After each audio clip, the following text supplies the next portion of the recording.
Hi everyone, my name is Ada. I'm going to tell you about my genius plan of how I decided to get rich, using child labor in the process. And it worked out for me, though not all according to plan. I grew up in poverty. I was always short of money.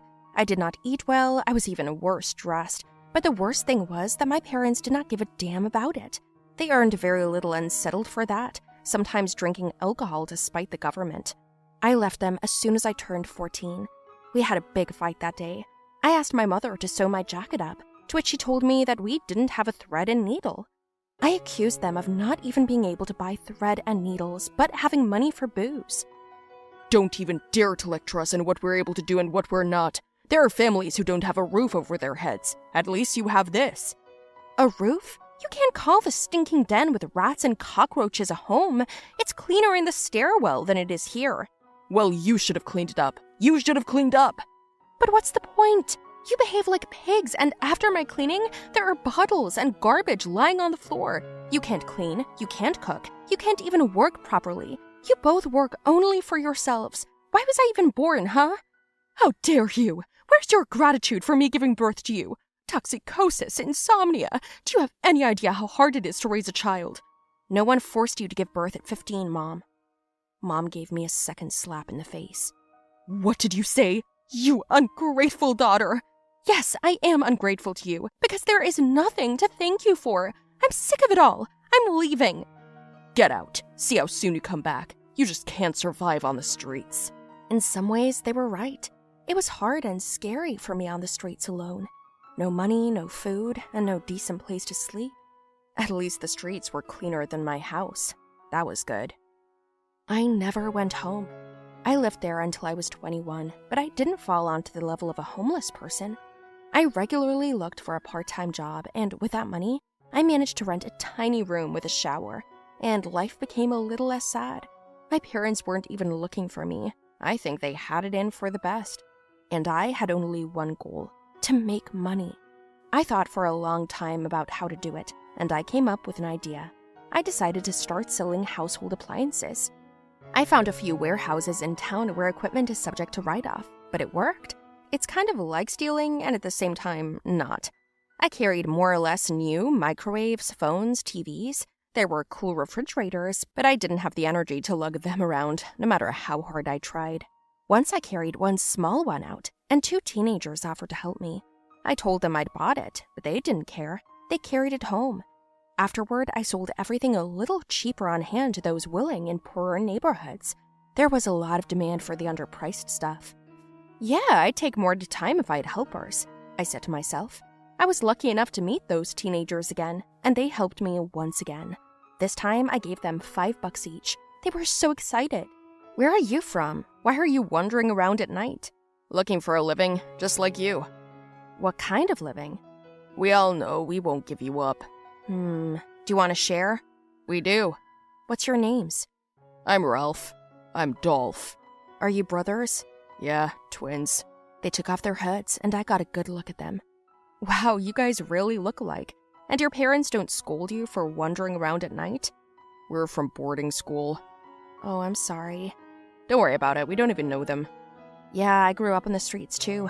I ran away from my folks. Sad. I guess it's better not to know than to be disappointed. You're smart. We at the boarding school are considered the most problematic. No one says we're smart. Well, I think so. If you want to make a deal with us, we offer our terms. I listened to them carefully, and then I was shocked. What? Adopt you? Who's going to let me? I have no home and no steady income. Believe me, the boarding school will be glad to get rid of us. It doesn't matter who, as long as we leave. We need freedom of action, space for hobbies, and you need helpers. And what kind of trouble are you causing? And you come to our principal. She'll tell you everything. I went there the next day. I more or less decently dressed. I went into her office and started a conversation. The director was surprised, asked me if I was talking about these boys, and then told me that they were always breaking appliances, didn't talk to anyone, and were isolated.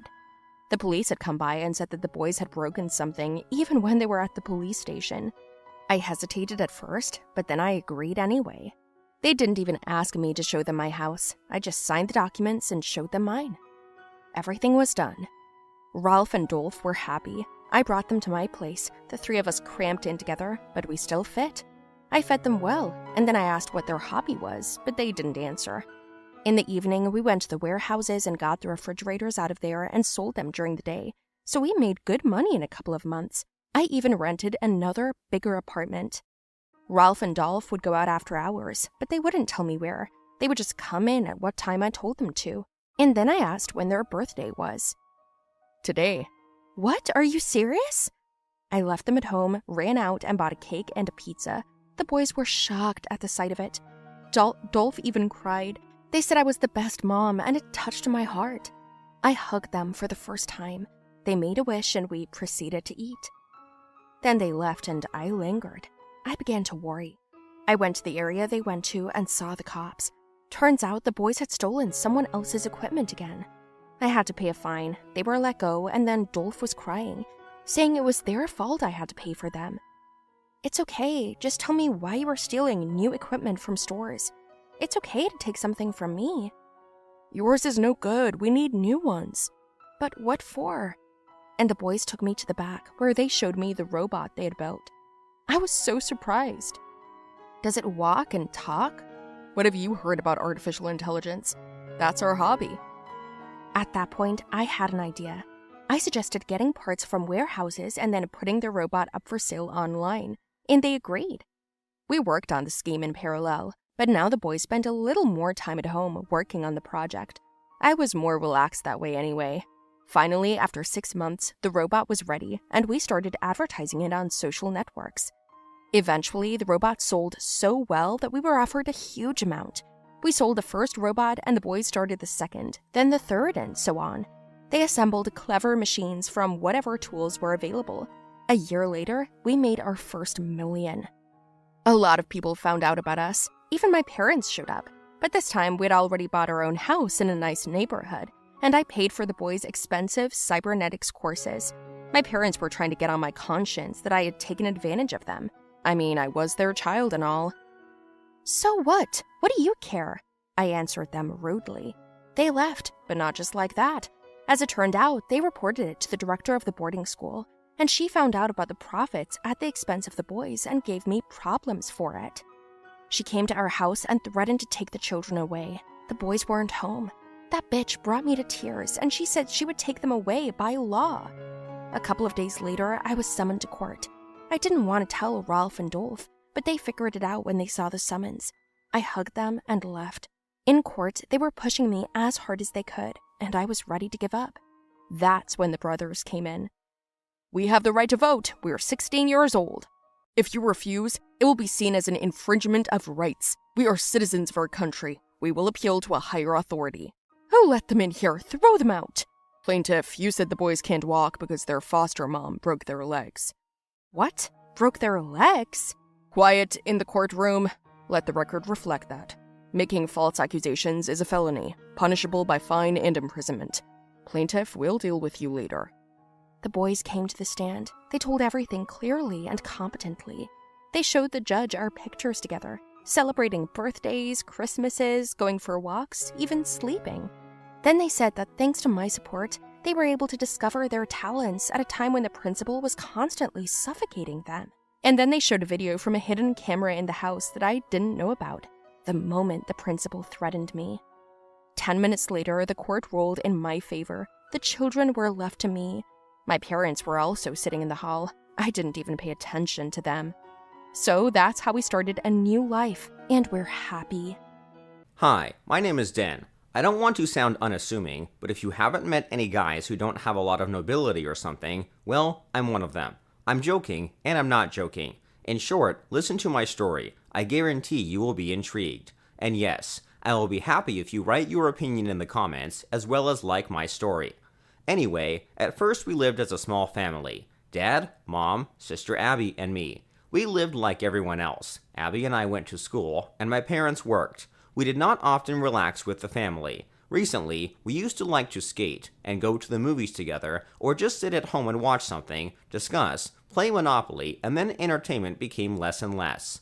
Abby and I have already asked our parents to sit with us, but each time we heard some excuses, especially from my mother, and then it turned out that she wanted to leave us. Yes, it was a nightmare. We didn't even believe it at first, but when my mother packed her bags and said that she had another one, it was a huge blow for our father. I was even afraid that he would never come to his senses, but little by little, we began to cope. Several years have passed since that moment, and I still remember how my mother ran out of the house to the taxi that arrived and did not even turn around. Of course, I was so angry. Abby was more upset, and Dad was in shock. And so, as soon as we all came to our senses, Dad gave us a gift. Guess what?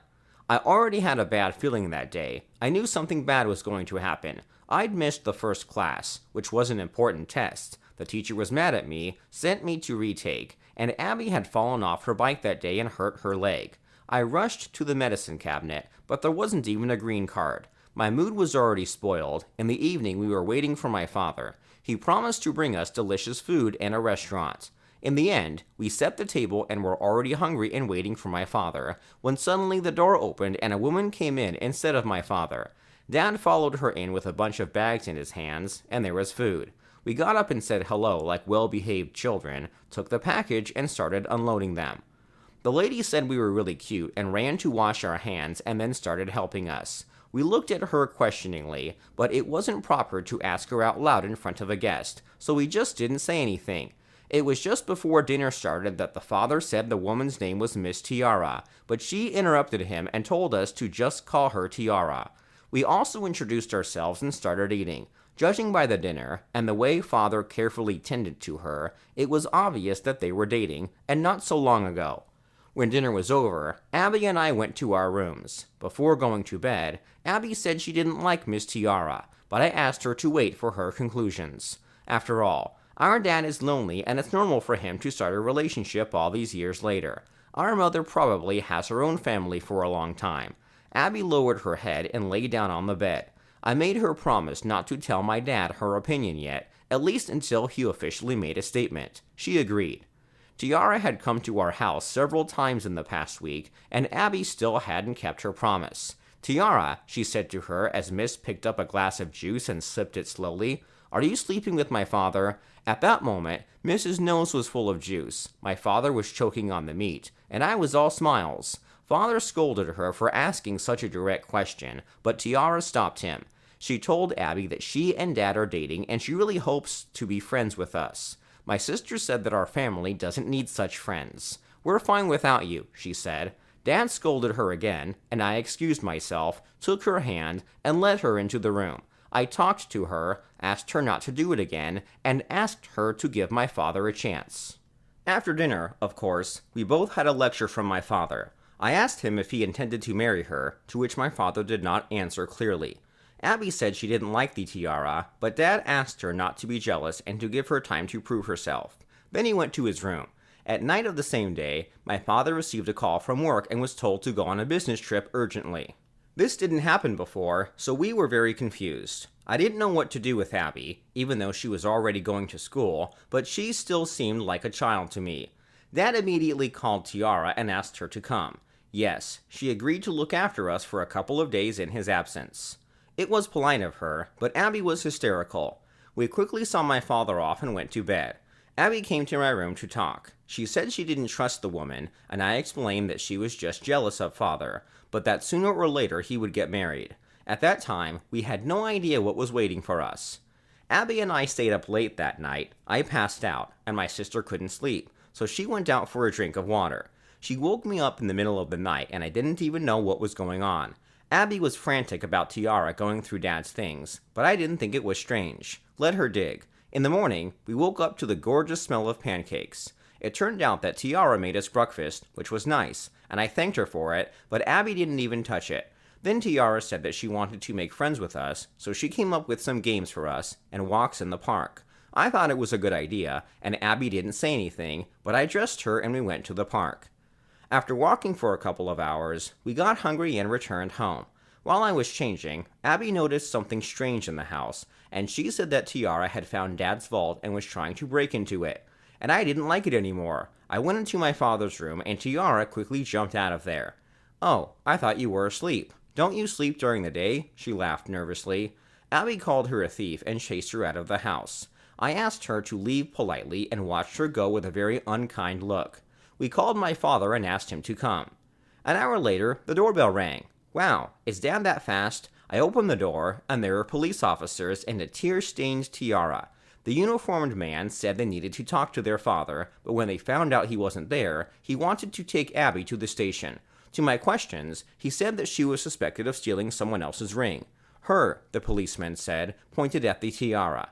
What? I asked. Yes, this is a mistake. It can't be. We see it for the first time in our lives, I shouted, but everything turned out to be useless. Tiara ran into our house and started turning everything over, and then opened the safe and pulled out her ring.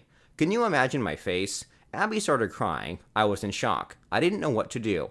And then he said I did it. I took all the blame. They took me to the station, and I told Abby to wait for father. After a few hours of waiting, my father arrived. He didn't know how to react, and the tearful Tiara rushed to his shoulder to cry. I didn't say anything. I knew he wouldn't believe me. He didn't take anything Abby said, because we're the only ones who know the code to the safe. And just when I thought I was really going to jail, Abby suddenly dragged my father home. She asked him to trust her, but I didn't know what she was up to. It turns out that our little smart girl remembered about the video cameras in our house. Dad looked at the records and saw everything for himself, then saved them and gave them to the police. I was released, and Tiara was put in my place.